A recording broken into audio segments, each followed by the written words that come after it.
Hello Nani బాబు చెప్పమ్మా. Sorry మా, నీతో అలా ఇందాక మాట్లాడినందుకు ఇంకెప్పుడు నీతో అలా మాట్లాడను.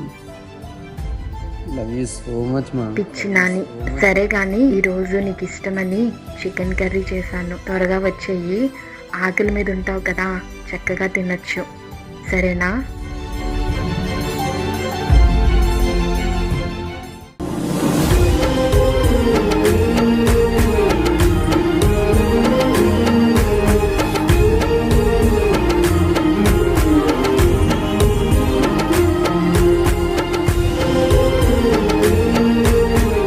చివరగా నేను చెప్పగలిగేది ఒకటి, ఈ కాలంలో ప్రతిదానికి ఒక కాస్ట్ ఉంటుంది. ఏ కాస్ట్ లేకుండా స్వేచ్ఛగా లభించేదే తల్లిదండ్రుల ప్రేమ. అలాంటి ప్రేమను కోపం, పగ, ద్వేషాల పేర్లతో దూరం చేసుకోవద్దు.